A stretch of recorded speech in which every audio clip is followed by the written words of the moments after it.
Hey everybody, welcome to the Frustrated Grad podcast. Today is another special episode. Just like last time, I'm doing a review of a movie that's been highly anticipated. Pretty much everybody I know has been waiting for it. The movie is Captain America: Civil War. And to help me out with this spoiler full review, it's going to be full of spoilers. To help me out with this is a good friend of mine, a writer and radio producer, Tony Hoffman. Hey, how's it going, Zach? What up? I'm Zach, by the way, for people who may be listening to this for the first time and don't know who I am. I'm Zach Hughes. Yes. All right. So I did my YouTube spoiler-free review on my channel, youtube.com/zhradio. So I promise. Subscribe, people, subscribe. Yeah, definitely do that. By the way, if you hear a cat meowing in the background of this video, don't worry. It's me. Yeah, it's Tony. Actually, it's my very own Black Panther, Sammy. He wants to join in on the podcast. But yes. He wants to avenge his father. Yeah, definitely. All right, but anyway, I did my spoiler-free review, and I promised to do a spoiler talk just like I did for Batman vs. Superman. So here it goes. So to kick things off, what are some of the because I have my notes here, but what are some of the things that stood out to you, and overall, what was your, I guess you would say, how did you feel about this movie? You like it, dislike it? I loved it. I mean, it's easily the best Captain America movie in the whole trilogy. The movie actually works. It's actually more of a Avengers sequel than it is a Captain America sequel. So many characters in this movie that all get served. All of their arcs or character arcs get served, and that's just remarkable from just a writing and a directing standpoint. I mean, like the Russo brothers, who were brought in to direct the Winter Soldier, the second of Captain America movie, did a great job with that. They did even better job with this one, and I mean, man, I couldn't. I was never a huge Captain America fan. Yeah. Even before these movies, I always found him sort of basically kind of like the Marvel, Superman to an extent. But boy, man, these have been some very strong movies. I'm a Captain America fan now. Yeah, because one thing I agree with everything you said, but I like that it is kind of like an Avengers 2.5, but it also is a logical follow-up to what happened in Winter Soldier and the events of Age of Ultron. It's like you see the fallout from both of those movies in here. Yes, and like this movie, it doesn't happen without all the other Marvel movies before it. Yeah, it's a culmination of all these events. Yes, everything that happened before means something. Yeah. Like there is no reboot or not a reset at the beginning of each of these movies. Like everything that happened before matters. Yeah. So another thing I wanted to, I guess, tell to listeners right now is that I think what the structure I'm going to do for this spoiler talk, I'm going to do some, I guess we'll try to see if we can go in some kind of chronological order.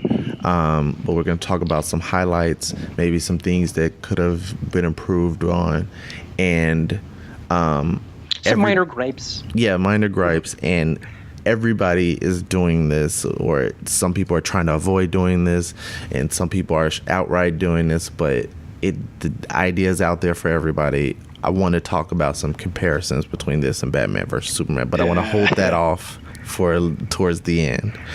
All right, so so the movie starts out with this this action scene that's in. I'm trying to. Where was it in Africa? Do you remember the location? Because I know it was. I think it was Nigeria, actually, because it was Lagos. Mm-hmm. Yeah. So it starts out, and they're basically hunting down crossbones. Yeah, it has something to do with like some like chemicals Yeah, or they were something, gonna like release some kind of chemical attack. bio weapon or something. Yeah. Yeah. So it was this scene, like more than any of the others, felt like it was a direct follow up to like Winter Soldier type scene. Like they're Exactly. following Crossbones, who was formerly a Shield / Hydra agent in Winter Soldier. That's when last we saw him, injured significantly. Yeah, I didn't think he survived at all. What happened? Because he was basically in the building on. I think it was I remember it because I just recently watched Winter Soldier again, and it was an argument with Steve Rogers and Nick Fury. Like, you say you're on the 41st floor. It's like, what was actually well, whatever. It's like Falcon. there's no numbers on the outside of the building. So Frank Grillo, I forgot what this character's name was, but he was in that floor as the helicarrier just crashes directly into the building. So there was no way I thought he would survive. Like, he was horribly burned, but like, I feel like he should have been dismembered for his location in that building. I think they show there's like a scene where they show him being like, they're trying to resuscitate him or whatever, and he's like got all these burns and scars on him. But it was cool to see him again in the follow up to what happened there. And tell me what you thought about this action scene. Thought it was good, but it kind of gets overshadowed by stuff that happens later in the movie. But it was a really good action scene. The best Black Widow action. Oh yeah, I think in all them in every appearance that she's been in, this is the best. Yeah, she was just handling people, 2-3 people at a time, like. Yeah, that whole sequence where she was just like running through like the crowds and like jumping over people while chasing. Yeah, after the guys to get those to get that vial. Yeah, she was like a monkey. She was just jumping over people, sliding through things. Like the camera just following her. Yeah, oh, that was fantastic. Yeah, I thought that was a great scene. I'm trying to think, and let's just jump to the end of the scene, which is kind of. It's like the straw that broke the camel's back, the inciting incident. Like, okay, he corners Crossbones and a revenge-stricken Crossbones. Yeah, you know? he's been thinking about this moment. Yeah, to get back at Captain America for what he did to his face. Yeah, so he finds out he has a bomb strapped to him. Captain America has him, and he sets it off. Captain America is he could have been killed. That could have been the end of him right there. Yeah. Scarlet Witch. She contains the blast. Yes, but he doesn't contain it well enough. Yeah, she's lifting him up, and I guess she's going to send him into space or something, or just take him really far high over the city. But away from the, Yeah, but she loses her grip, or she doesn't contain it well enough, and it just blows up right into one of the upper floors of this like office building. So dozens or so. Yeah, and this is interesting. One thing I want to jump to based on this, you're familiar with the comic book Civil War story, right? Vaguely. I remember that was like 07-ish, 08-ish. I know the whole superhero registration thing. So this movie is kind of like a pared down version of that, obviously. Yeah, they take things from it. It's not a direct. So one thing I wanted to compare it to was, it was interesting how the incident that incites the Civil War in the comics is that these like young superheroes have this reality show, and they chase this one villain down, and like his power is that he can explode. So they chase him down to he's like right outside the school, and he explodes next to a school bus and kills like, I think it's like 300 people and like 100 kids because he's right next to a school building. Ooh. So I feel like that's significantly more than it's definitely more, but I feel like I like this in comparison to that, because it's like more plausible. Yeah, it's more plausible, and it makes it more of an ambiguous thing where you want to decide which side to choose, because if something like that and that crazy happened, it would kind of force people way more onto the like registration type side. Exactly, and like just sort of, not to sort of like jump ahead, but the whole like the whole idea of like, should these superheroes be, you know, held accountable by the UN or controlled by the UN or by the government, or should they be working on their own? I can see both sides. Yeah, totally. They're both right. Yeah. So I'm trying to think. Okay. I'm trying to think. What's the next significant part that we should touch on? Because we probably could get straight to that, because it was pretty soon after that where General Thunderbolt Ross pulls them in and gives them basically his version of an inconvenient truth, where he shows them all the ramifications for their William Hurt, I believe. His first appearance was in the last Incredible Hulk movie, right? I vaguely remember that movie. It's been such Ed Norton. Yeah, he was in that last movie. So they bring his character back for this, and he kind of just breaks it down for them, like, okay, here's the tally. Here's your kill count for all New of York, these. Washington, New York, Washington D.C., Sokovia, and then I think they end with the most recent. Yeah, the Lagos incident. So. Yeah, man, it's pretty. It definitely brings a point home of why these superheroes need to be put in check, as Mr. Stark says it later on in the film.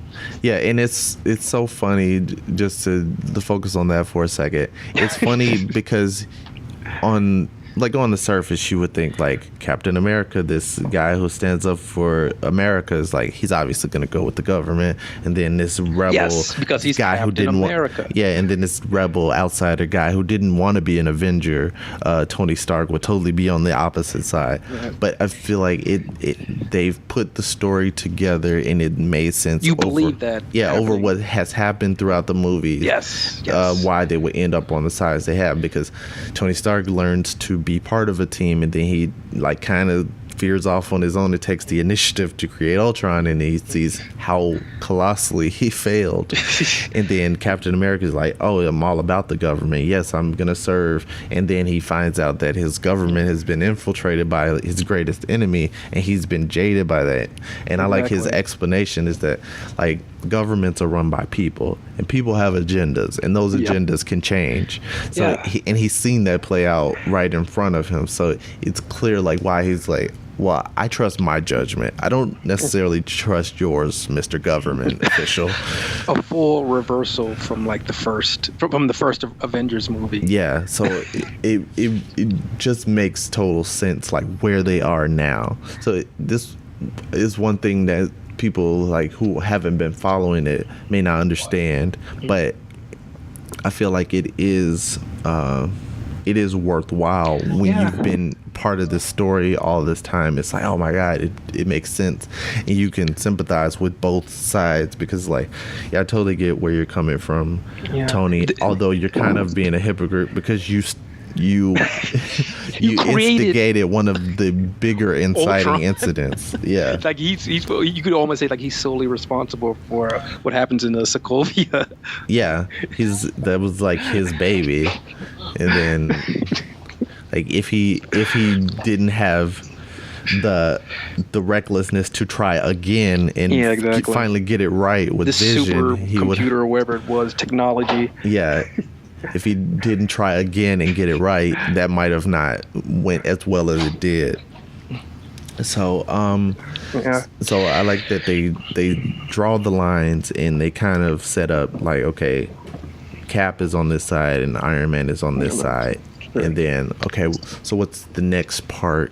I think so there's a scene, I don't know if it happens before. I think it does, where obviously it does, where you get Tony Stark. He's giving a lecture at MIT at his alma mater, and I think that might have been right before this scene. Yeah, exactly. Because you see the it takes me right back to Captain America: First Avenger when they like de-age Robert Downey Jr. It looks fantastic. Yeah, I was like, what? It's like I don't know whether to be excited or scared about whatever it was scary, but like good scary. I was like, oh my god, it's like, what is this, a scene from one of his earlier movies? Jr. from like whatever Weird Science or something like that.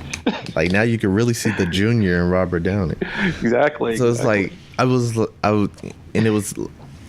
Some people I saw in a couple of reviews had a problem with this. Like, why did it have to be like a tech demonstration? It could have just been a flashback. But I like that. It was like he was giving like a TED talk and saying like, okay, I created this, and yeah, he's Tony Stark, man. Yeah, and he's just like showing off by revealing to entire like assembly hall like a really dark intimate moment in his past. A bunch of kids who get they get like free money or a grant to do their experiments and stuff there at the school or whatever it was. But first let me overshare with everyone. Exactly, this deeply personal dark moment in my life. Like here's my Batman my moment. Failure as a son or whatever. Yeah.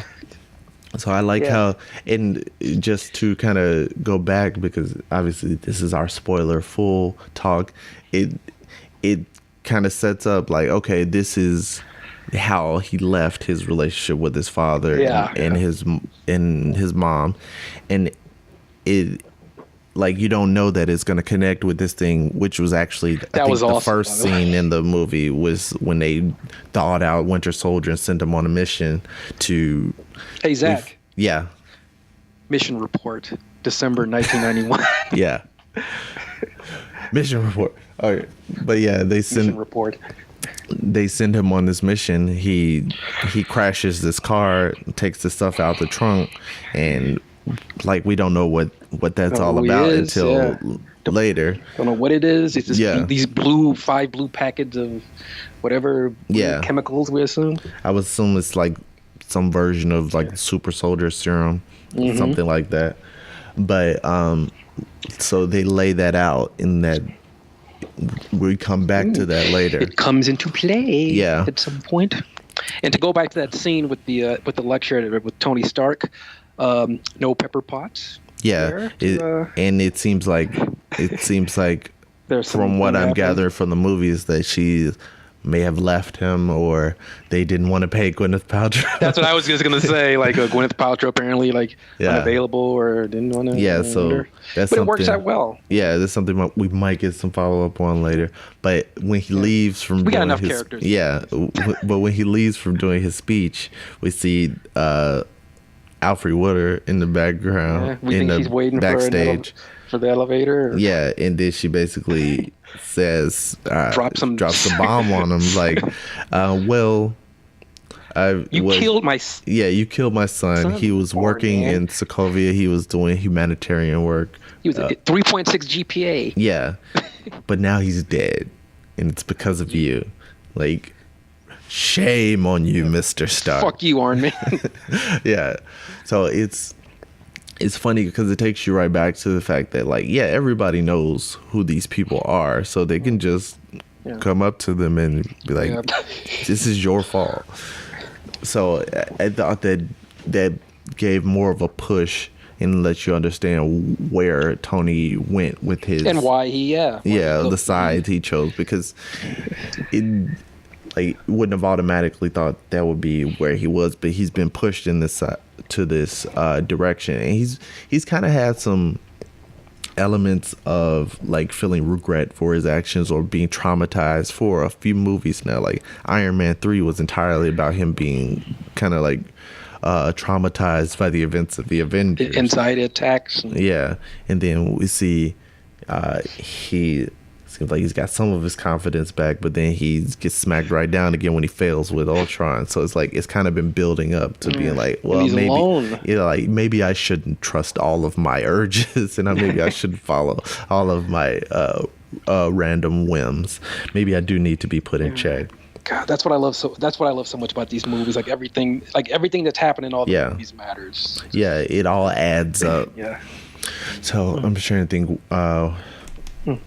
What do we focus on next? Yeah, What's no, yeah. next? Scarlet Witch, she's bummed about Yeah, what happened. Obviously, feels responsible because she should. yeah. Um, And we see a little glimpse of her relationship forming with Vision, who's basically Vision. her babysitter.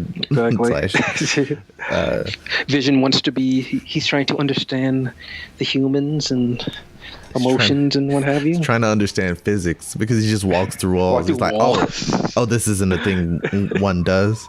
I thought everyone just walked through walls. I'll use the door next time. Yeah. Scarlet Witch. Does she have her accent still, or does it just? I think it was lighter. It was lighter. Yeah, because I feel some people had problems last Yeah, movie like the where sort it of was like it was Boris and Natasha Bullwinkle. yeah, and then it felt like it Russian. wasn't consistent. So I think just tried to pull it back so that it didn't stand out as much this time. Yeah, she can pick up the American dialect pretty quickly. Yeah. Maybe. Yeah. Sort of. Yeah. Okay, so Yeah, I like her character. I like her. I like Elizabeth Olsen as yeah, and Scarlet I like Witch. and I really like just that overall that like you see more of the scope of her powers. Like Exactly. like obviously she's not mastered it completely, but you can see like the potential. Like, oh my god, she can really do some stuff if she trains even more. Yeah, that kind of like, hey, yeah, we have to talk about some things when we get later on in the movie with the whole big fight. Yeah. The superheroes and her powers. Yeah. So let's get close. Things could have altered. Yeah. Oh, definitely. She saved quite a few people in that fight. Okay, so let's get closer to that. So what's the next like major thing you want to touch on? Oh boy, so do you want to go straight to Black Panther or the Winter Soldier and his whole deal where he's like living in some crappy apartment in some foreign country, like his memories or like he remembers Steve Rogers. Yeah. He remembers that, but he doesn't. He does remember like the people he's killed and all the missions and stuff, but he's trying to stop. He doesn't want to do it anymore. Yeah, and he's kind of been triggered by Steve, like during the end of the Winter Soldier, trying to like remind him who he is and that they know each other. So that's starting to kick in more. Yeah, exactly. And the Accords, shockingly, Black Widow, she's all for it. She wants to sign. Yeah. Obviously, Iron Man wants to sign up with it, and Vision, he's with Tony Stark, so he's all for it. And but I think before that happens, Mr. Rogers, he has to sort of step away from things for a little bit because someone very close to him has passed on. Yeah, and that was interesting, and we get the reveal that the younger agent Sharon Carter was actually related to Agent Peggy Carter, who Cap served with. So that was like, it was a reveal that like I suspected because I finally learned the name and I was like, wait, her name is Sharon Carter? So all right, Carter. related? So we find that out in at Peggy's funeral. Yeah, she died. Yeah, things take a slightly creepy turn when you find that out. What do you think about her character, by the way, about Emily Vandekamp? I mean, I feel like I liked her from Winter Soldier.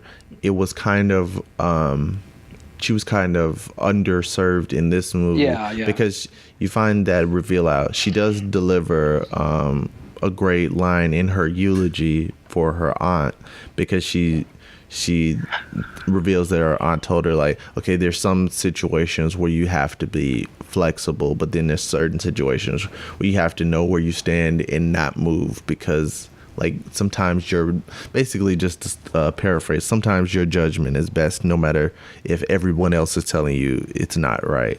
So sometimes you just have to be unmovable. Well, whose situation does that? Or yeah, it totally parallel? Like Cap was like, man, it's like Peggy knew what was going to happen to me today.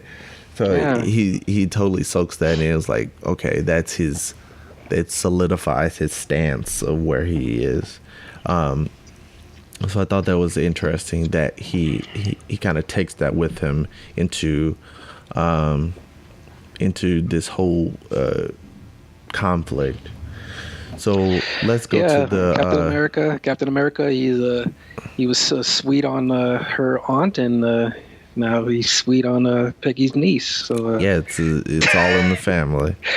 By the way, it looks like season 3 of Agent Carter most likely won't be returning. So this may be a nice little, or maybe a not so nice capper on that character. I feel like if it was, I mean, these things were all moving at the same time, but I feel like if they knew that we weren't going to see Peggy again, I would have liked to see like her actually, like maybe a flashback or something else with her character in the movie, because we got a nice little like kind of dream vision sequence of her in Age of Ultron, but it would have been nice to see something else for her if she's not coming back. But let's go to the UN meeting, and we meet the King of Wakanda, T'Chaka, the father of T'Challa, the Black Panther.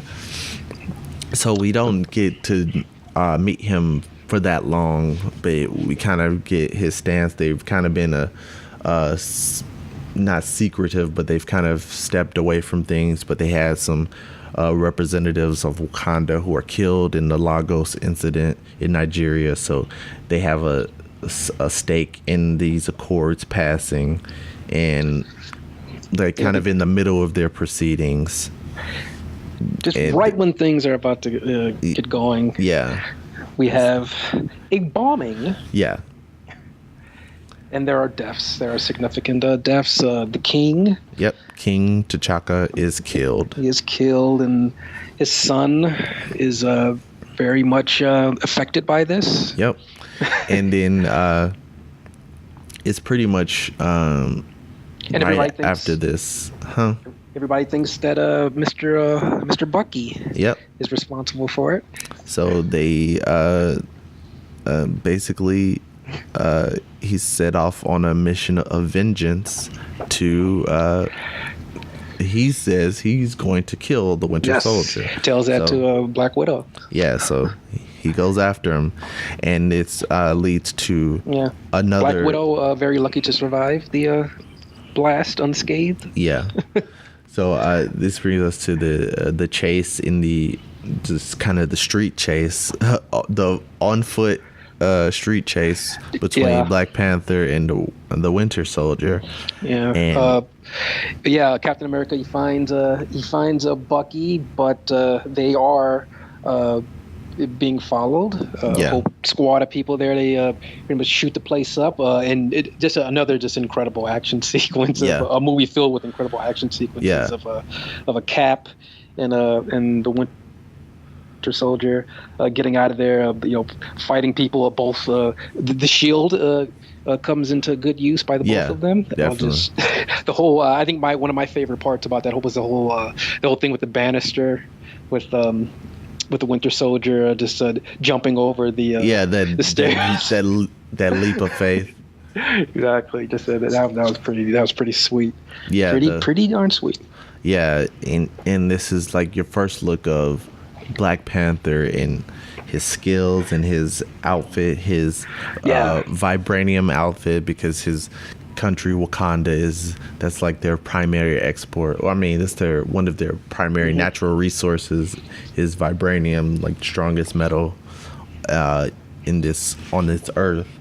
So I'm not a huge that familiar with the Black Panther comics. I know that Tanisha Coates is she's now writing the Black Panther the series that just started up now. So I may have to check that out next time I go to the comic bookstore. But I really like the character. I like the fact that he brings a nice. That character brought a nice level of like levity and sort of like focus and maturity, and like in a cast of characters that are very much sort of like wisecracky and light. Yeah, and I like just like how stoic he was. Like exactly, it comes up later, but he basically is not having any of these guys joking around like, No.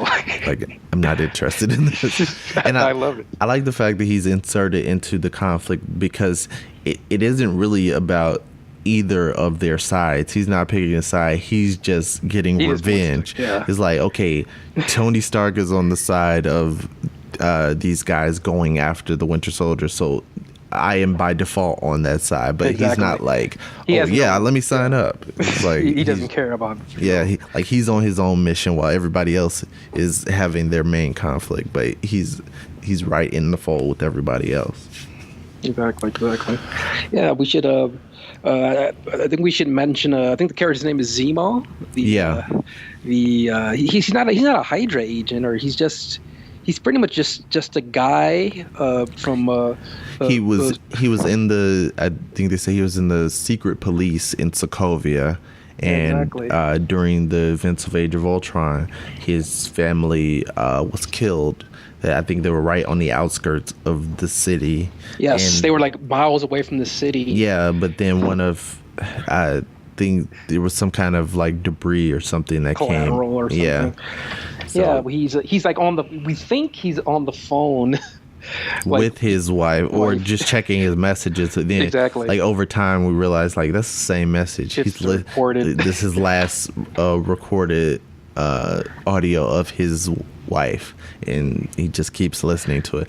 And we find out in the background over the course of the movie that he's like kind of putting things in place for like to instigate this conflict.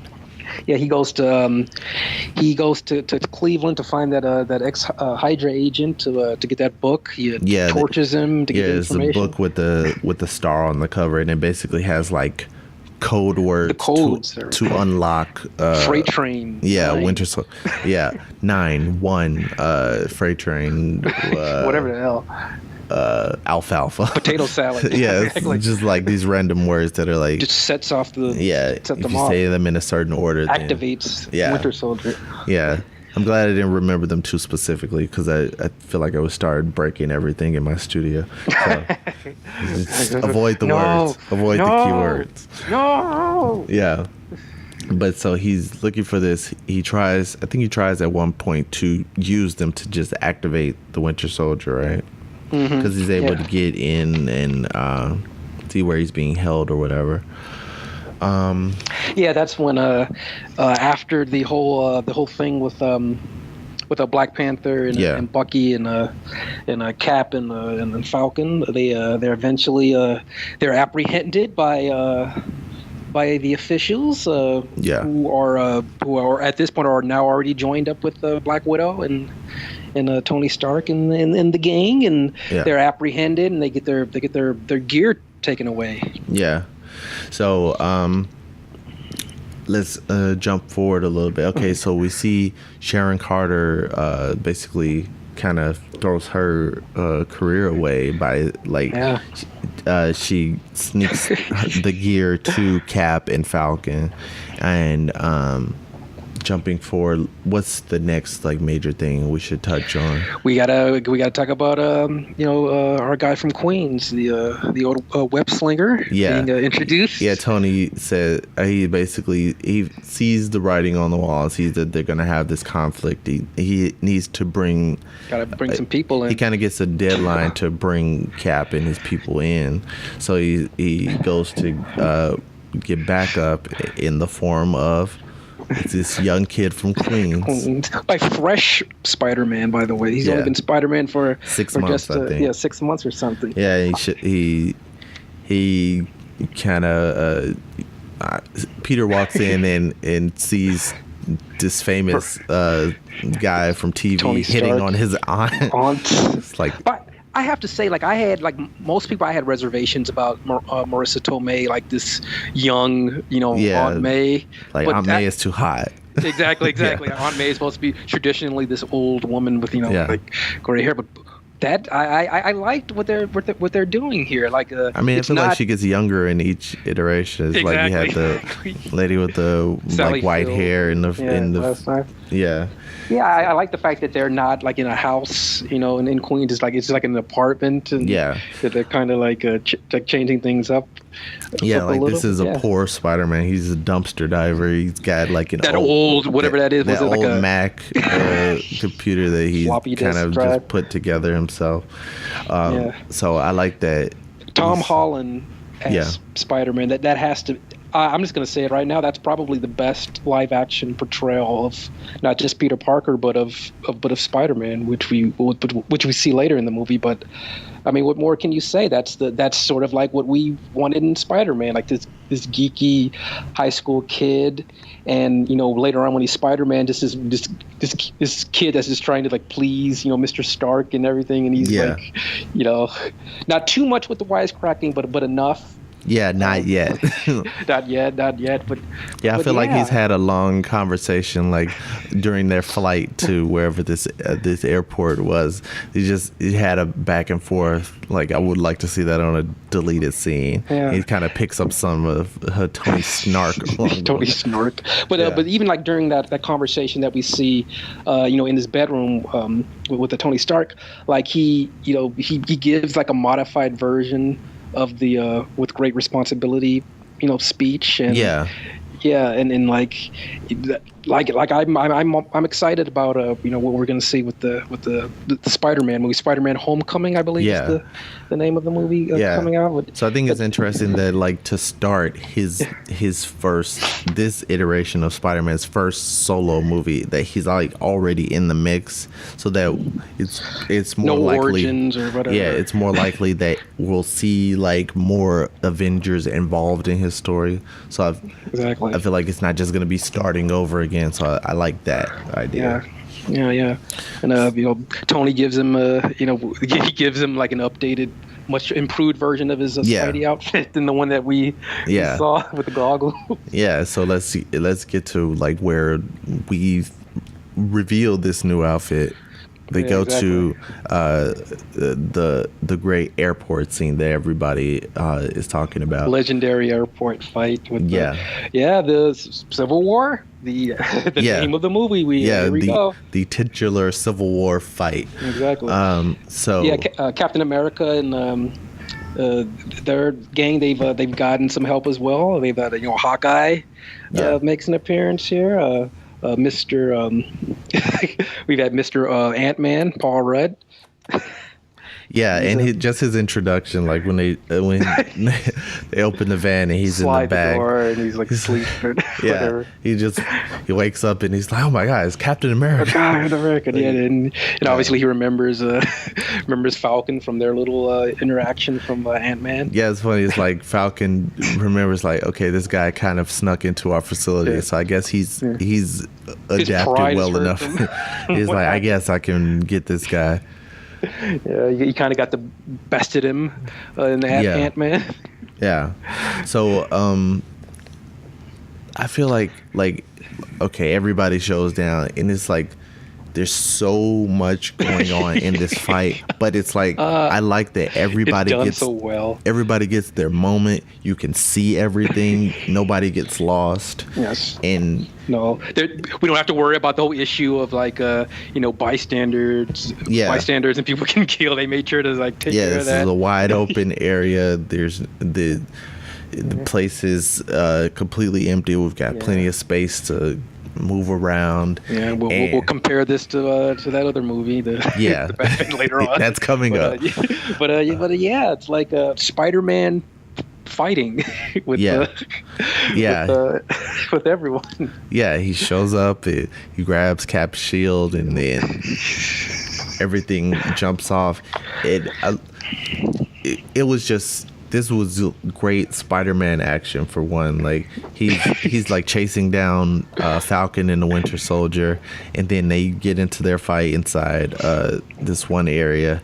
And I just love Falcon's line, like, because he's going back and forth with Spider-Man, and he's like webbing him up, and he keeps talking the whole time. He's like, I don't know if you've been in a fight before, kid, but there's usually not this much talking. I just love that because he's like excited to meet all these guys, but he was like trying to capture them at the same time. Exactly. Right. Trying to please Mr. Stark. Yeah, awesome. Yeah. He makes that that mention about the really old movie, Yeah. Empire Strikes Back, and I think it was Rhodes, War Machine says like where'd you find this kid? Yeah, because it was just funny that he was like you could see his personality in this fight, like not just the fact that he talks a lot, but it's like that he's like this science geek because he like grabs Winter Soldier's hand. He was like, "You got a metal arm? That's so cool." Yes, and then, I think he makes a comment about Falcon's wings. Like, "Oh, did you make these, or where'd you get these from?" Like, Captain America's shield too. Yeah, he's like fascinated by all of this stuff. So. Like, look at what they do, like in such small amount of time, screen time with that character, that they just developed him so well. Yeah, and just such a that's just great. That's great writing. I mean, absolutely. I mean, when you look at like I'm just gonna say the Batman versus Superman or some of the lesser superhero movies. I mean, there's just no excuse for not being able to to develop a character and create someone that the audience cares about, like they do with this film. Yeah, because like over the course of time, like you get personality moments in the middle of the fighting. Like you see Black Widow and Hawkeye fighting each other, and it's like we're still friends. Yeah, we're so cool, from right? The ad to like, the trailer, yeah, it's like it depends on how hard you hit me. And then Scarlet Witch comes over, it's like you're pulling your punches. So it's fun to see those moments where it's like you get like in this movie that could have been like really dark and depressing. It's like it's still fun in the middle of the fight. Fun, and it's not, so easy. Yeah, and it's not like it's forced. It's not like there's no like religious God parallels or 9/11 parallels. Yeah, and even that, it's not like the fun moments during this fight. They're not like out of place, because it's like these people, like Spider-Man's meeting everybody for the first time, so he's excited about that. He's like introducing himself and fighting at the same time. Yeah, in the middle of like Tony Stark and Rogers. And then you've got Ant-Man, who's like never been in this world before. He had this one mission, and now all of a sudden he's been recruited to the Avengers, basically. Yes. So he's he's like soaking everything in at the same time, and it's just.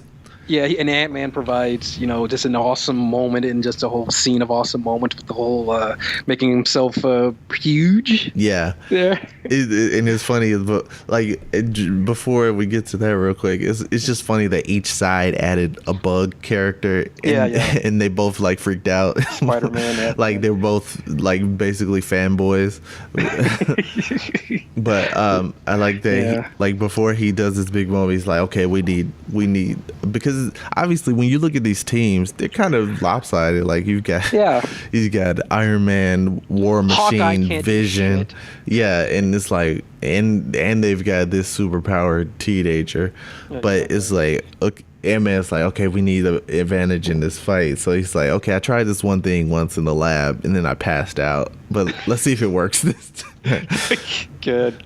And then he becomes Giant Man. Giant Man. Yes. And then the quip that what Tony makes about, okay, if anybody else on this team has any like amazing, wonderful powers that they want to it's time to whip them out, right? So I just thought that was really cool. Like, and before that, I think this was right before he became Giant Man. He goes small and goes inside Iron Man suit. Tony's Iron Man suit. Yeah, it's like, who's talking here? Is your conscience? It's like, it's your conscience. We haven't spoken in a while. It's like it was funny because like it's kind of like a Jiminy Cricket reference. Yeah, like he gets small and he's just inside pulling stuff apart.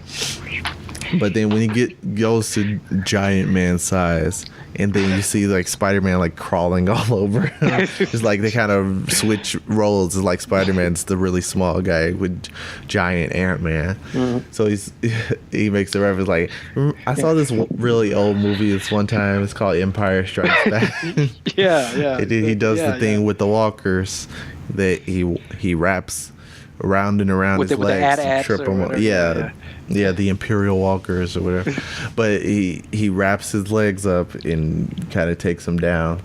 Yeah, and like during most of the fight, like Scarlet Witch, this like she has the power to like control people's minds and like they do other things with her little finger like things like you don't see a whole lot of her because obviously she's not a hand-to-hand fighter, but like don't you think like she could have she could have like used some of that like mind control, like what we saw in Age of Ultron, to sort of like really like do some major damage, because she's pretty powerful. Yeah, because I think that like with each side, you feel like, okay, there's so much more that Vision could have done. Oh, and there's Vision so could have much like just destroyed them all. Yeah, but that was the thing, is like they were sent to capture them, so it's like they didn't want to go too hard on them, and then you've got Scarlet Witch, who's kind of neutralizing Vision, because like she can counter almost everything that he does, so she's kind of like playing support in the fight. That's how she gets away from him. She like she's under Vision's supervision not to leave there, but she's able to basically send him all the way down to like the core of the earth or whatever. She like, because we kind of find out, because they talk about it a little bit in an earlier scene, but she basically says both of their powers come from the mind gem, the gem that's inside Vision's head. So she kind of scepter. Yeah, so she kind of is basically like she's pulls from the gem and like disables him and forces him to phase into like actual physical form to keep him in control, and then just shoves him down like looks like 80 floors, just like deep into the earth, so that he can't stop her. So I feel like we don't see a lot of them fighting in the middle of the fight, but it's kind of like she's like playing cleanup. It's like I think there was this structure that was gonna fall on Cap and Bucky towards the end of the fight, and she like grabs it and keeps it from lets them get to the airport hangar because they have to go take care of Zemo, because he's he's going to where was that, some Antarctica or wherever, with those super soldiers, like those 5 super soldiers are because they find out that there's more guys like the Winter Soldier, and exactly, and they think that he's going to like release them and have like this superpower kill squad. Exactly. And they while they get into the plane to go there, Mr. Rhodes and the Iron Man are trying to like stop them. Vision is he's a little distracted. It's because Scarlet Witch is, I think she's been hurt, and he's like holding her, and then Iron Man basically calls on Vision to take out Falcon. Falcon dodges, and Vision is kind of not focusing, and bad aim. He hits Rhodey, and then it's like, we've seen it from the trailers, but even like just seeing it in the movie, it's like, oh my god, because they were gonna kill him off. You could see like all his armor goes down because he hits the arc reactor, which is like the power source for the suit, and he's just like, I'm in a dead fall. I can't. No power. Yeah, and some people mentioned in other reviews, is like, why didn't Tony like install some kind of parachute in his Iron Man suit, because there's like a fatal flaw in his design, but. It really seems like that, from what I remember, it's like the War Machine suit was kind of just like an earlier version of Iron Man suit. Exactly. So it's like he might have gotten like the second-hand technology. Hand me down. Like if Stark, sloppy seconds. Yeah, if Stark's reactor went out, he probably would have had like a backup, or he would have called Veronica to catch him. The Veronica from Age of Ultron. So Falcon and the armor, they tried to swoop down to get him before he hit the ground. Unfortunately, they don't. There was just a great scene too, because you could see everything. It's like Falcon's on one side and Iron Man's on the other side, and they completely just straight down the middle. Yeah, they completely just abandoned their fight. Like, oh my god, somebody's hurt. We gotta catch him. And they're both on each side, and boom, he hits before they can. How does someone survive that? I'm guessing there's some kind of shock absorption built into the suit, so that he doesn't soft. So that he can't completely like snap his neck when he falls, but it's still a bad enough fall that he gets some part of his spine severed. Yeah, paralyzed. Seems that he can't walk. Yeah, so that really kind of pushes Tony Stark more. Over the edge in terms of stopping. Captain America and the gang. Yeah. So what we say? What's next? So yeah, Scarlet Witch and Hawkeye and Falcon, they're all apprehended. Yeah. By William Hurt and the authorities, and Hawkeye's pissed at Iron Man for putting them there and calls him a betrayer and a backstabber and what have you. And he tells him that he didn't know that this was gonna happen there. And William Hurt. He pretty much tells him that if it were up to me, I'd put you in here too. And that kind of causes some little friction there between Iron Man and and William Hurt. Character. Yeah. So I'm trying to think, what do we go to next? Will we go to the reveal of I guess we Zemo?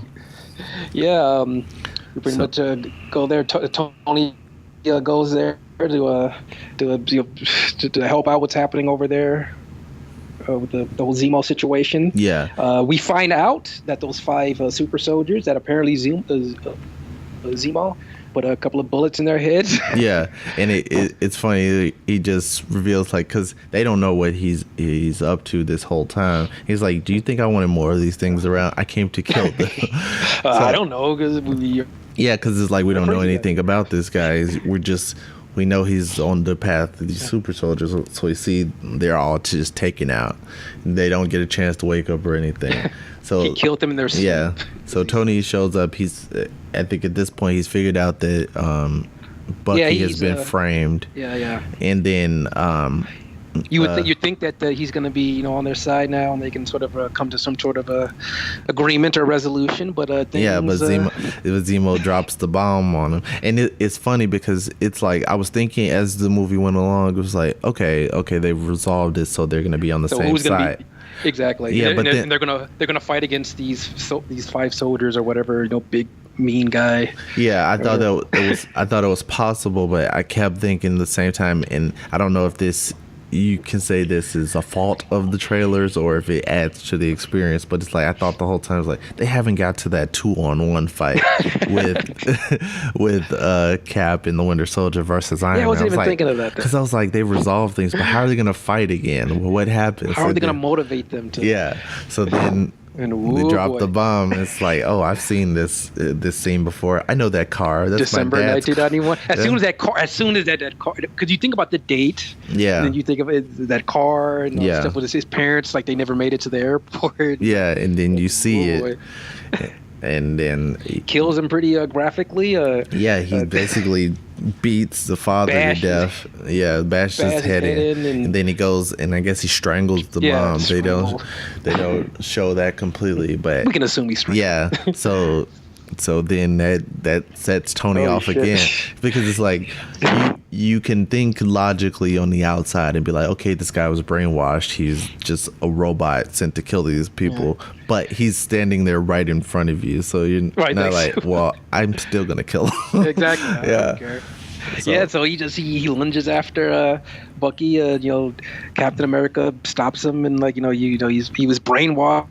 Yeah, so this leads them into that. And then he asked Steve, did you know? And Steve says, I didn't know it was him, and like he knew, but he didn't know it was him or whatever. Yeah, and, Tony's even more.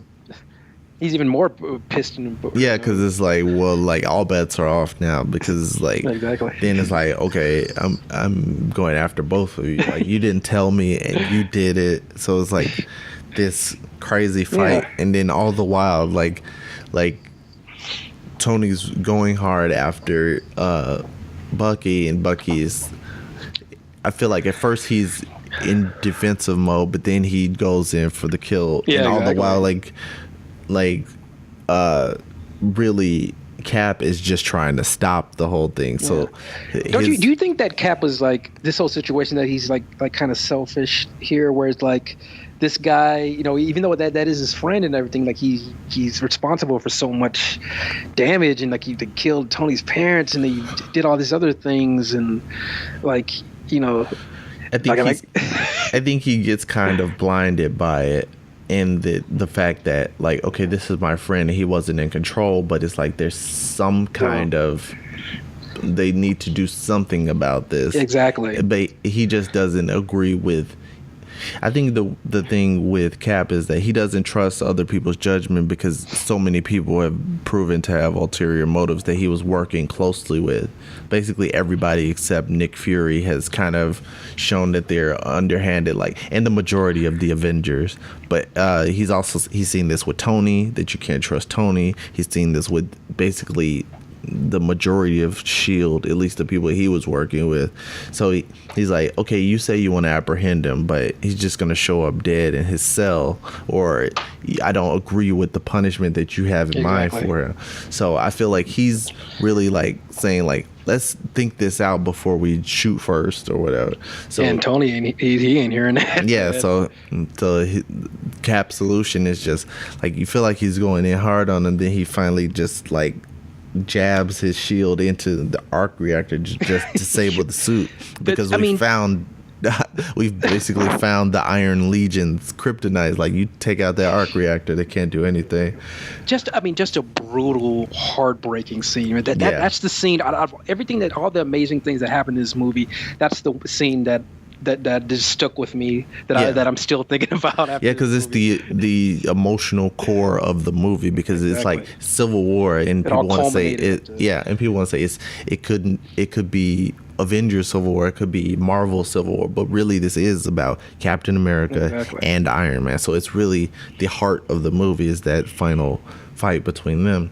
And you think, like, for a second, you think Cap is like, is he gonna try to kill Iron Man? But you see, like, his conscience wins out. Is like, I'm just gonna disable you so I can get him away, and I'll try to deal with what needs to happen with him, because can't trust anybody else, because I feel like they're just gonna kill him. And just the things that were said during that fight, man, just like, just when you think like when you think Tony's got the upper hand, and like he just pretty much beats down Captain America, and he tells him like, stay down, this is the final warning, and then like Captain America gets up and starts jabbing at him, and he says, he delivers, his catchphrase, the line I love, I could do this all day, and like the audience that I saw with just like applauding. Because he first said it, and when as a little scrawny kid when he's getting beat up in the alley in the first movie.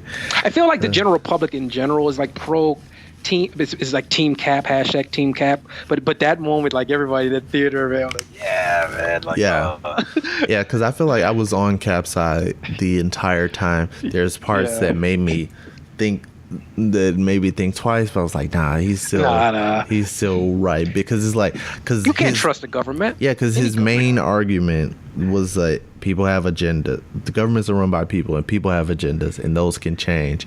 I was like he's right. It's like, we've seen that with Shield. We've seen that in within the Avengers themselves. Like, you can't trust people all the time, so you have to use your own judgment. You have to think on the fly, and then it really is like, if there's something bad happening, you got to do something about it. Like, because you can't let somebody like tell you when you can't go out and save someone. Because if somebody's attacking the Earth, you got to wake up all these government officials in the middle of the night, like, okay, you guys got to vote, and then we're waiting. I know. And then I got to rent out my suit from the office or whatever.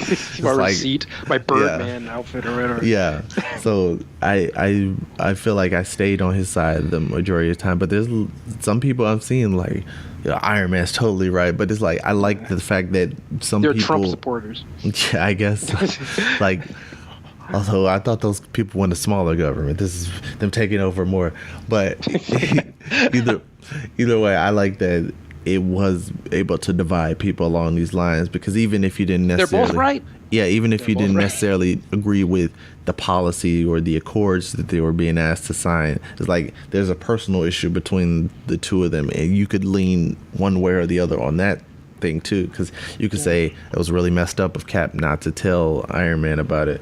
On the other hand, he was trying to protect him. You'd be like, he's trying to protect his friend, and it's like, I could tell you letter. Yeah, I could tell you that that Hydra basically killed your father, and they used my friend Bucky as a tool to do that, but all you're gonna focus on is that Bucky killed your father. It's like, well, they basically turned him into a robot, and they turned him into a tool for Hydra. And I think that loops back to him not wanting to sign the Accords, because it's like all that does is make the Avengers a tool for the government, and Exactly. we could end up being the same thing as the Winter Soldier. Like, we could just be sent on a hit mission to kill this person that these guys don't like, because he's like, we want to go somewhere. Maybe what if they don't let us go there, and what if they send us somewhere we don't want to go? It's like they become just like heroes for hire. Exactly. Yeah, it's like what Zemo said. You know, the many people have tried to stop the Avengers and have failed, but the only people who can beat the Avengers are the Avengers. And, yeah, like I'll tear them up from the inside. And like that he gets caught in the I forgot the character's name, but Martin Freeman. He's like talking to Zemo. He's like, "How do you feel about the fact that you failed?" He's like, "Well, did I fail? I think my mission was pretty successful." During that whole the whole final fight with Iron Man and the Captain America, Black Panther, he tailed them there.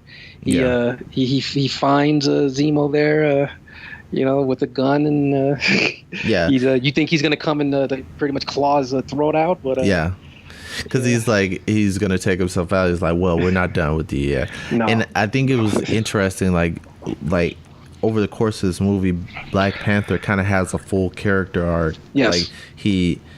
Like he goes out for vengeance. He sees like the bad that can happen when that's all you're focused on. He sees Rhodey get injured, and he sees all this stuff happen. And Iron Man and Captain America keep trying to kill each other. Yeah, and he kind of has I feel like he has a change of heart where he's like, I was first out for revenge, and now I just want justice, so I'm just gonna take you in.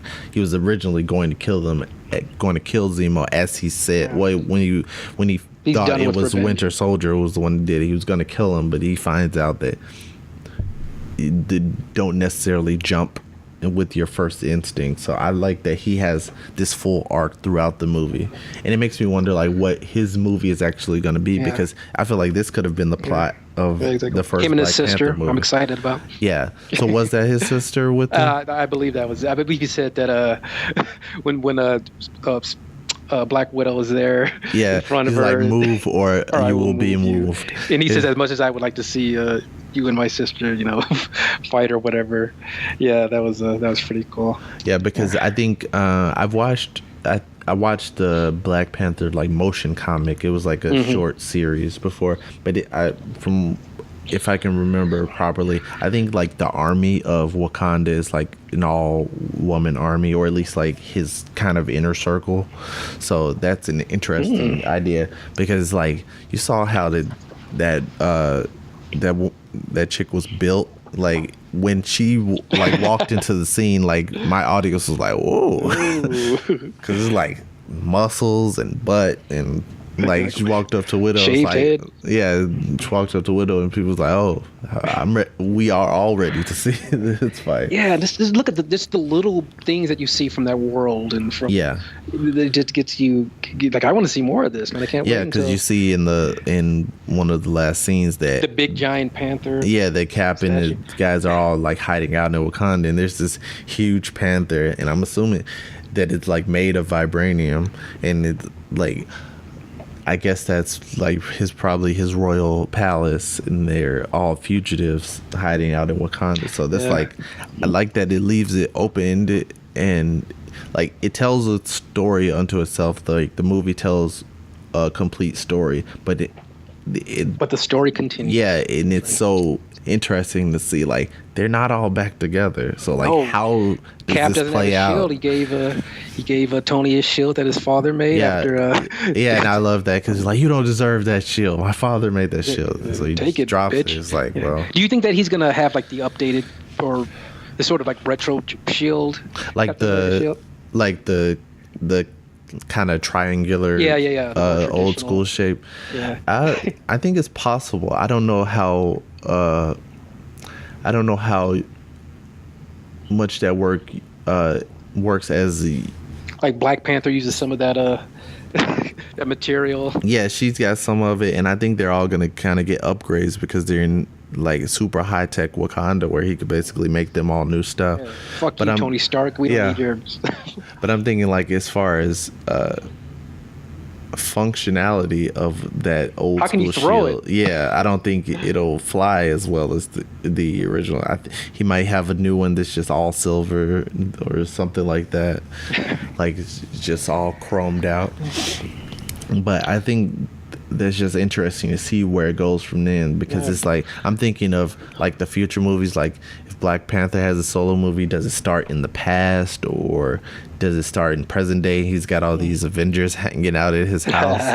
Or like for Spider-Man Homecoming, he's in a world where the Avengers, like half of them are fugitives, so it kind of makes more sense where if he faces a big villain, he doesn't have backup necessarily. So it sets some things up that are going to be really interesting. Well, we know Bucky won't be there. Yeah, Bucky's been put back in ice. He requested to be put back in ice. Yeah, because he can't control. He can't trust that somebody else is just gonna say those words, or like he just might hear them randomly by accident and just choke out the person who's sitting next to him. Freight train. Like they're playing Scrabble and he looks at the board. It's like, ah! Double word score. Yeah, freight train. I win. And like, no, you don't. One. Yeah. Just smacks the board off the table and just strangles some guy. Yeah. So I think, I feel like we've kind of broken down the movie. So let's go into, what do you feel like? Well, before we get to that, what do you feel like? There's some things that were weaker points in the movie, or some things that could have been improved on. Something that could have been improved on. I mean, there isn't like much that I can really like just like gripe against here. I mean, we talked about that. There's no Pepper Potts in the movie. I believe they did did they explain why Hulk and they did mention that, and I read a review of it, but I didn't hear it myself in the movie. That was actually a really good thing, like because when General Ross, who's kind of pulling them in and showing them all their damage they've caused, the one thing that he mentions is like, where are Hulk and Thor? And I think Cap basically says, we don't know, we're looking for them. And General Ross is like, well, if I lost a couple of 100-ton nukes, I would have to answer for it. I was like, oh my god, that was a great line, because it explains like, okay, they're missing, like Hulk just flew off at the end of Age of Ultron, they haven't found him, and Thor, I would assume he's back on Asgard. But it's like, well, if I misplace like a weapon of mass destruction, I would be in trouble. So I love that they mentioned that's a little bit different than our situation there, Ross.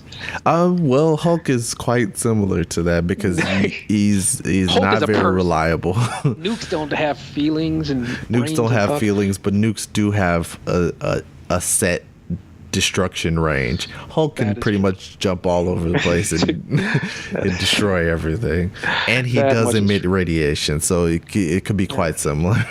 Exactly, and he doesn't have a nice snazzy pair of purple tore off shorts. Yeah. I was just wondering at the end of Age of Ultron, like, how does he fit into that Quinjet where he could just fly? It's probably looks like he's holding little toothpicks to try to turn and steer the plane. But so I feel like one of the things people mention as far as weak points in the movie, they didn't feel like the villain was all that exciting or whatever. Oh, I loved it. I think it's just a nice twist, especially when you like compared, when you contrast it to like the Batman versus Superman, baddie, like this big giant, dickless, laser-eyed, super strength monster. Yeah, I like that. It was like, because even though you feel like this could be super epic, like with all the Avengers fighting each other, it's kind of a smaller personal story, and the villain has a personal reason why he's doing all of this. I like that he was just a person, just like Alfre Woodard's character. She was affected by the death of somebody close to her. And then this guy was affected the same way, but he just went the next level with it. So I like that he was kind of a smaller, more subdued character, because like he wasn't the point of the movie, like the villain was not the point of this movie. It was a Civil War movie that actually it focused on being a Civil War, and it actually maintained that story throughout. Zach, sometimes the biggest villains are ourselves. Yeah. And I like that there wasn't just like this thing where you could have just lumped this in with every other movie. It was like, okay, they got the big bad and they got to go after him. And, Just and big, then everything, super, I know. And then everything is the same as it was when the movie started. Big I like, fight, Act 3, set piece, and we got to work together. And it's like there are consequences for this movie. Like the next movie has to address this. It's like you can't just start over. It's not just like, oh, another day at work. Who's the villain today? Exactly. It's like there's going to be fallout. Yeah. But I'm trying to think, because like where do you go from like the Avengers and like Avengers Ultron, where you have like Loki and like all of these other things destroying New York, and then in Ultron you got Ultron and like this whole plant, like the whole city destroyed and all. Yeah, because it's like you can't have the biggest villain ever. Each movie is like that's gonna build fatigue, think and harder. then you're gonna lose the stakes. People are not gonna feel like anything's gonna happen. Like, well, I know there's a movie like 2 movies from now, so this can't be the end of the world. So I like so all the points that some people brought up as weaker points. I feel like there's like a purpose for them. I feel like pacing wise, I feel like I kind of was waiting for it to jump into full swing like when I saw it, but I feel like if I see it a second time, like I know where everything's happening, so I feel like that wouldn't be as much of an issue. But I was surprised by like how when I left the theater, it was I went to like a 7:15 showing and left out of there like right before 10. I was surprised by the long running time, but it didn't feel long to me because I was having so much fun watching it. Yeah, I felt like towards the beginning, I was just trying to place everything. I was like, okay, what's going on with this thing with the Winter Soldier? But then, as like the pieces fell together, it's like like I was in. So I feel like I never looked at my watch. Yeah, like as everything got going, I was just like, I wanted more and more and more. So I feel like overall, I didn't have that many complaints. No, ditto. So let's go into the inevitable comparisons. Yes. But one we're thing, not being paid by Marvel, by yeah. There's so many accusations on Twitter, like when Batman versus Superman first came out, this critic Grace Randolph was like, "All these people are being paid off by Marvel to diss DC movie." But the one thing that stood out to me right after seeing this was I was thinking like, this movie, in a lot of ways, is very similar story-wise to Batman versus Superman. Yeah, but because it's obviously the main thing. There's both about superheroes fighting each other. They both have inciting incidents in Africa. They both feature the murder of government officials in a huge explosion. You have this disaster that happens where like people are killed, innocent people are killed, and the government wants, the superheroes are responsible for it to be accountable. Yeah, and when they call them in to be accountable, there's an explosion where government officials are killed. Yeah, and then there's a villain who ultimately controlling the whole thing, but. Obviously. And you have the wheelchair guy, the Wayne Enterprises guy. He kind of reminds me of Zemo. He's just this like regular guy. Yeah, he's a guy who's been wronged. He's in his version, he's a pawn being used by the main villain. Yeah. In Civil War, he is the main villain. Yeah. So I would say the things that I like that Civil War did differently was basically everything. But things that I like they did differently, like mainly to start like with the villain.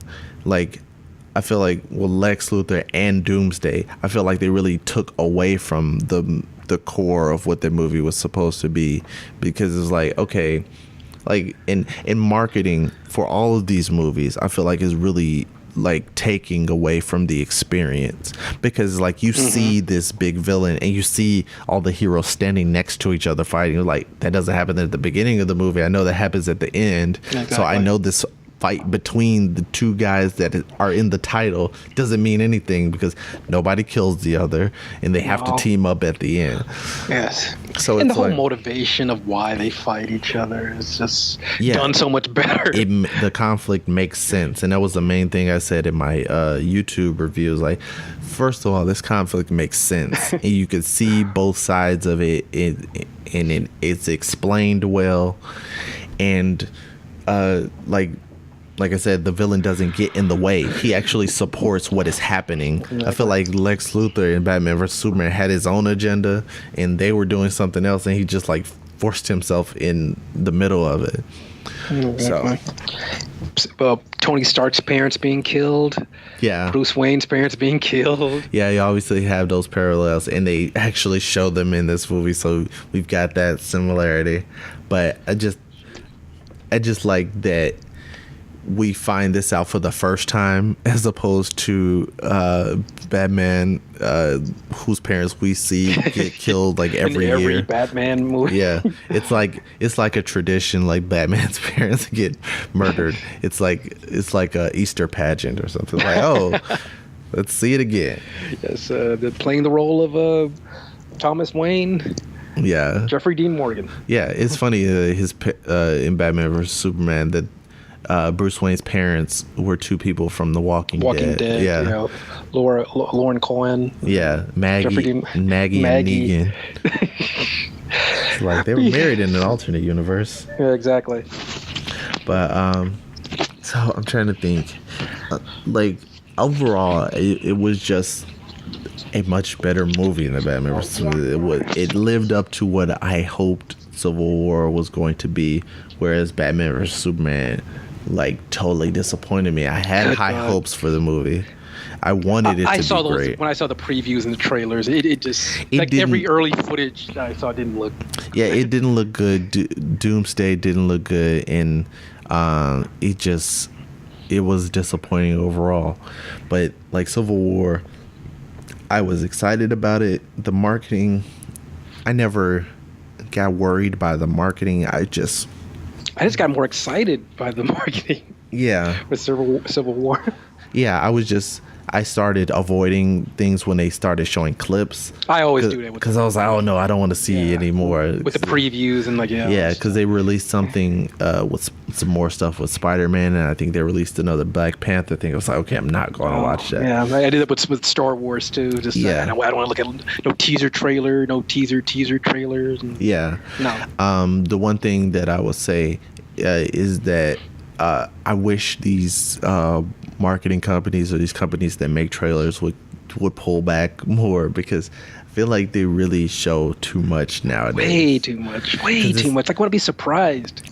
Yeah, because it's like they'll show you something from every act of the movie now. It's like, okay, it starts like this and it ends like this. Come and see it. It's like, exactly. It's like, you showed me the movie already. It's like, cover up a little bit. You're exposing too much. They just want people to get excited, Zach. Yeah. That's one thing I like about one of the trailers I saw before Civil War was the trailer for Doctor Strange, because it's like it kind of leads you on the path to like, okay, this guy was injured. He was looking for a way to fix himself. He's a surgeon. He finds this world of magic, and you don't really know where everything is placed. Yeah. It kind of seems like it's all from the beginning of the movie. So I like when they leave it more open. He sounds like Hugh Laurie from House. Yeah, that's the British turned American accent. But I think. I feel like I'm excited about that, and the visuals look really cool. A lot of people are comparing that like city on top of a city thing to Inception. Yeah. But like if you look at it closer, it's like 4 different dimensions on top of each other, because there's like one on top of the other that you can see. There's another one off to the right side that's coming in sideways, and the water is pouring off flat. I was like, wow, there's your flat Earth B.O.B. Yeah, but I don't know a lot about Doctor Strange. Like my only point of reference is the parody of the character on the Venture Brothers. So I haven't seen that, but I've been looking into it a little bit more. That I think there's an animated Doctor Strange movie I think it's still on Netflix. Yeah, I plan on watching that sometime soon. Well, So do some homework. yeah, so I'm excited about that, and I'm just wondering like how all this stuff is gonna fit together, because that's some of one of the things that a lot of people like feel like how do these things fit together? You have to watch this thing and you have to do all this homework to find out this other stuff, but like I'm enjoying it because I am too. It's like to me it's never felt like homework. Maybe I feel like maybe Thor 2 was like one of the things where like I don't know, like I feel like I have to see this, but it fits into other things. But like for the most part, all this stuff I've been enjoying. I've enjoyed the Netflix series. I enjoyed Jessica Jones, and some people don't, but some people do. But I really liked it. Daredevil, I love Daredevil. Nice. I liked season 1 more than season 2, but I like season 2 was just exciting for me because I saw the connections, and it started bringing in stuff from Jessica Jones. They make references to that, so like I'm excited about that, and I can't wait for Luke Cage and to see like where in time he is and like how everything affects what's going on with his. The Punisher is getting his own Netflix show. Yeah, it was like that was teased towards like right before Daredevil season 2 came out. People were there was rumors that he was going to get his own show. Now it's confirmed, so I'm excited about all of that stuff. I love all the Netflix Marvel Universe stuff. It's like that's like almost a universe unto itself, but it connects. But it's like a great universe. We just focus on those shows. Everyone has a universe now. Yeah, I don't want it to become a thing just to become a thing, but I like the way Marvel's executing it. I have hope. I mean, I don't have hope, but I want DC's universe to be good, but just so far it's not. No. Did you hear that Ben Affleck is an executive producer on this Justice League film now? Okay. Apparently he was not happy with how Batman versus Superman came out because he was kind of embarrassed because he came out and he said that this movie is going to be better than Daredevil, and it obviously wasn't. And I mean, better than his version of Daredevil. Oh yeah, not the next Netflix show, because the Netflix TV show is better than Batman. Yeah, exactly. But I mean, it was. I don't know how you want to compare two piles of crap. I mean, you can try. I guess there were some more exciting moments in Batman vs Superman than Daredevil, but it's still not something I would watch again. I just don't like how they're doing like the whole backwards thing. Like instead of like having the everybody gets introduced in YouTube clips and in like you just meet everybody for the first time in this movie. It's like that could have worked, but it was just too much. It's like if you focused on Batman and Superman, that would be okay. And if you didn't have this like outside villain, and maybe hold off on Wonder Woman, it's like it was just too much. They tried to do their entire universe in one movie. So but this isn't a Batman vs Superman podcast. Exactly. But Marvel just makes better movies. Yeah. right now. Yeah, it Civil War, a lot of people saying it's their favorite Marvel movie, and I'm still trying to decide. Like, it's top. It's probably top 3 for me. I have to like step aside after a while and kind of like look at the whole thing. Yeah, the movies as a whole. Yeah, it's gonna take some thinking because I feel like I have to look at Avengers again because obviously seeing them together for the first time was just so exciting. But it's like you have to be objective and like which one was better, because I really feel like putting Civil War up there. I loved Winter Soldier. It was just it was just great. And Guardians, even though it's like it doesn't feel like it's in this universe, it's in this universe, and that's still like a really good movie to me. So it's like Guardians, Winter Soldier, it's better than all the Civil Thor War. movies. Yeah. Oh yeah, definitely. It's better than Iron Man 2. Yeah. Better than all the Incredible Hulks. Yeah, so I feel like it's right up there in the top 2 or 3 for me. Yeah. So in my review, I gave it 4.5 out of 5 Infinity Stones. So what would you rate Captain America: Civil War? I mean, yeah. I mean, I would either be like 5 or 4.5. I think I'll go with 4.5 too. Okay.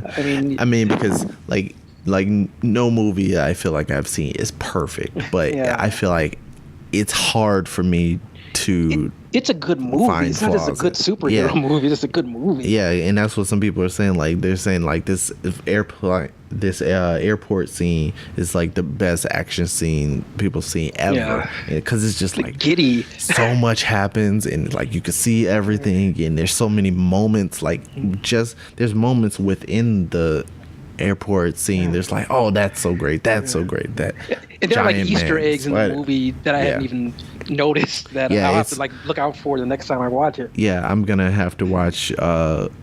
I know this YouTube channel called Emergency Awesome. He usually does Easter eggs for movies after they've come out, and I've just been watching so many reviews where they mention stuff and it's like, oh, I forgot about that. That was cool too. So I just really liked it, and I'm gonna see it again.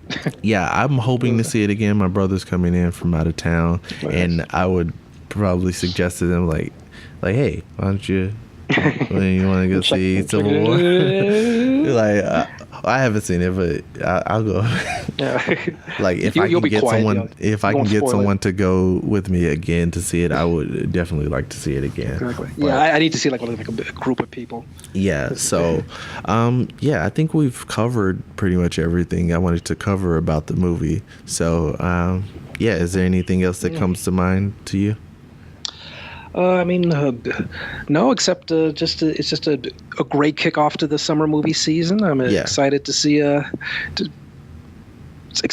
what else happens here. But this is just the superhero genre at its best, my friend. Yeah, I think some people were feeling fatigued with the superhero movies, and I feel like think pieces written. Yeah, I feel like this is amped me up. So I'm hoping that there's some other great ones this year and coming forward. Nobody says that when they're good. When superhero movies are good. Yeah, like I think the fatigue wore off when people walked out of the theater for Civil War, and I just think that I want other movies to reach this level or surpass it, but they set the bar pretty high. So good luck for everyone else. So I think that that wraps up our spoiler talk for Captain America: Civil War. We're right in at an hour and 40 minutes. So this looks like this is wrapping up to be a little shorter than my Batman versus Superman podcast. But there was so much that I had to pick apart with that. So much to shit on. Yeah, but so I want everybody to check the podcast out. I'm going to post this on YouTube. It's also going to be on iTunes. Do you want anybody to follow you on your social media? What do you got? Sure. You can follow me on Twitter at Anthony Hoffman. I'm also on Facebook, Anthony Hoffman as well. I'm on Instagram, Anthony_Hoffman. Anthony_Hoffman. Okay. 1984. That's it. Yes. 1984. Right. The year I was born. Yeah. All right. So I'm on Twitter at Zach from Chicago. It's ZAC from Chicago. You can also follow at Frustrated Grad to find out what's going on with the podcast. Social media. Yeah. And like I said, follow me on YouTube at youtube.com/ZHradio. And for this podcast, youtube.com/frustratedgrads. All right. That's it for the podcast. Check us out. Follow us on all our social media and leave your comments on the comment section of this YouTube video. So, thanks for watching, and that's all you get for today.